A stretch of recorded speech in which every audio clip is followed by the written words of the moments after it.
Hey, what's up, everybody? I really, since everybody's now, of course, making their picks for this year, their favorite fragrances, I figured why not make my own, like, top five list. Yeah, where I would talk about, you know, my favorites simply. Well, this year has been really big for me in terms of, getting simply getting to know this world for real, fragrance world. I started last year actually to be really get into fragrances, but I didn't really start, purchasing so many until this year actually. Yes. So there have been both hit and miss, hits and misses on that field, and I learned a really valuable lesson: never blind buy anything. So that's a really important thing to remember.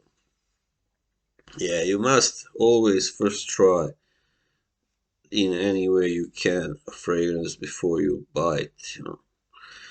That's why if you don't really have it anywhere, I mean available in your local wherever you live, then you can always order some kind of sample, and that's a good way to decide.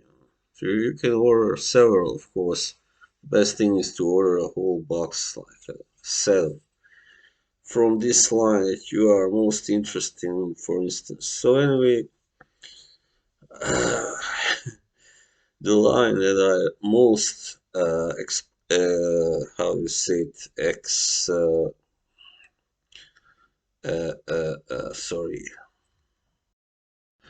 that I explored the most. Yeah, that's the word this year, which I hadn't really heard of until then. That was Parfums de Marly, and yeah, I was uh, very pleased with some of those. I did manage to purchase three of their, I guess, best-selling products. And of course, all of them are on my top five list, so that speaks highly about their quality or how much I and we really enjoy. Some of their other fragrances were not really, my cup of tea, such as Callan, for instance, and even Pegasus, which gets a lot of praise. I don't really see that. I don't really see why. But anyway, so I will start from the bottom. My number five pick would actually be something from Jean Paul Gaultier, and that's Scandale. So Scandal is really a really nice surprise for me because I wasn't really looking for. I didn't even know of it, but this lady in the shop she recommended this, and yeah, I was very pleased when I first smelled it. So yeah, this is simply a very rich and aromatic kind of scent. I already talked about it, but anyway, I guess it is more for people who are a little bit out, not so much introverted but extroverts, because this is a definitive show off fragrance, I would say. Yeah, it's not for those who don't like to stand out. So this one has, of course, a lot of caramel in it, and yeah, some vetiver, and yeah. It's really one of my favorite releases of this year, and especially by Jean Paul Gaultier, because I bought Le Mal Le Parfum earlier this year, and but I didn't try it. Of course, that was the big mistake. So I was quite disappointed because I thought it was very very boring and too strong also actually, too spicy. Alright, so this one is really the best release by this brand this year, I believe. Alright, number 5. Number 4 will be Percival, of course, by Marley. She's really a wonderful, wonderfully fresh scent. Yes, Percival is really, what do I say? It feels like when you're not, like almost like wearing, or when you just come out of a barber shop, maybe. You smell really nice, or when you discover the right detergent for your clothes. I'm not gonna say it smells like detergent, it doesn't at all, but it's kind of that feeling of fresh delight and freshness and bliss, about being so smelling great and fresh. So Percival. So this was the first Marley fragrance that I got, and I thought it would be the safe, and it definitely is. Maybe the safest one you can buy because all the others, almost all, have a little bit more like how do I say, nuanced or well, yeah, a stronger maybe at least scent than this one. So this is a great freshie, of course. All right, that's my number 3. I would put Carlisle, which is of course also by Parfums de Marly. Now, this was a really acquired. I mean, this took some time to get used to actually, because when I bought it first time, I was like, hmm, I didn't quite know what to think about it, and because it smelled great on that, on the spray. How do you call that? On that paper.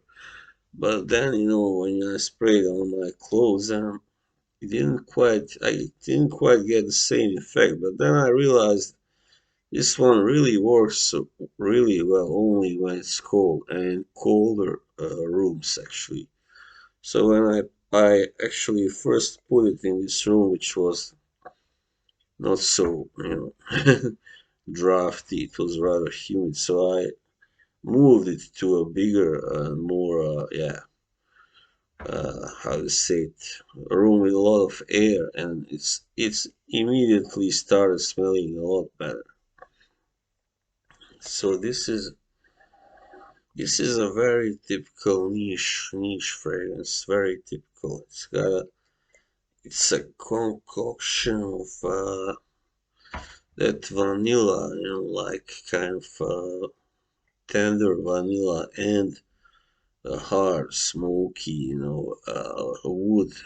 Yeah, it's very like perfect for, especially I guess the fall when you are going, somewhere where you are going to sit around a fire, a campfire maybe or whatever, fireplace.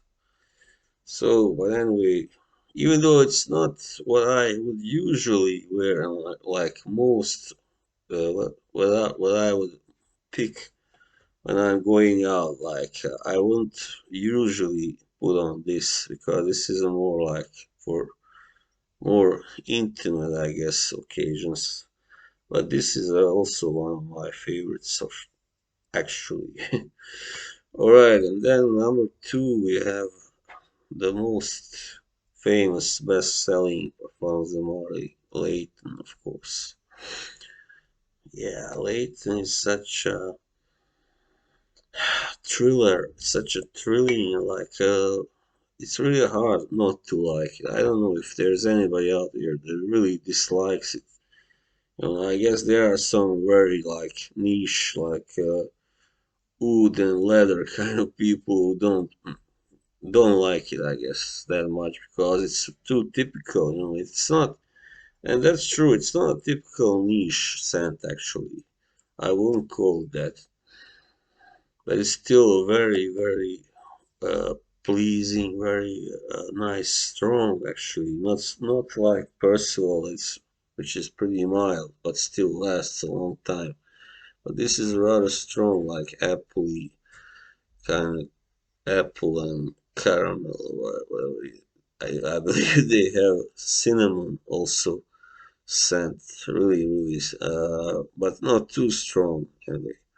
So, as some other reviewers have said previously, the only fault that it has is that it's a little bit too safe, and you can, frankly, I mean, because it's so good, you tend to overwear it. I know I did. I wore it a little too much for a while, and I got tired of it. Of course, everybody would, but it's still a winner. It's still one of the best and best sold fragrances out there. Late. And finally, we come to my number one pick, which is something I would probably not have in my possession right now if there wasn't a certain discount. Friday. Yeah, alright. So this is something that I really actually wanted. I mean, I have for a while wanted to get my hands on a bottle by this brand, which is really one of the most luxurious, most high class uh, perfume brands out there. Amouage. So this is Interlude. Amouage, sorry. Interlude Black Iris. Wow, just look at that bottle.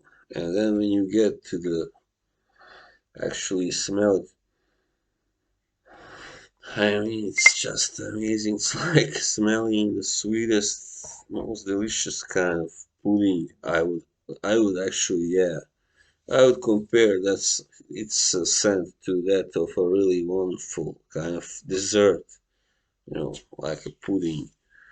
But it also has that side. Once it starts to dry down, you feel the more of the other like side of it, which is a little bit spicier, a little bit, more typically niche. Yeah, definitely. You do feel that, and it has a lot of different ingredients. Some of the smokiness, it's kind of smoky, but it's also sweet. So it's a lot better, I would say, balanced than the original Interlude, which is still also one of the best-selling watch fragrances. So, yeah, I don't think I need to say any more about it. I already covered it. So yeah, those would be my top five picks for this year, 2021. And I'm, yeah, kind of looking forward to next year as well, of course, to see what these guys can come up with next. Yeah, I mean, I know there are only or sorry, three different brands here, but I can mention another, like an honorable mention. That's for me, Wanted by Night by Azaro. It's also one of the more recent purchases for me, and I really do enjoy it. But I won't wear it all the time, so it's not something you can, it's really best when you are, going out, want to impress somebody, some lady or whatever, or you like smelling a little bit strong and animalistic, then it's really great. Yeah. So yeah, that would be that would be my choices for this year. I will also be doing another video about my top five most disappointing fragrance buys. Until then, see you.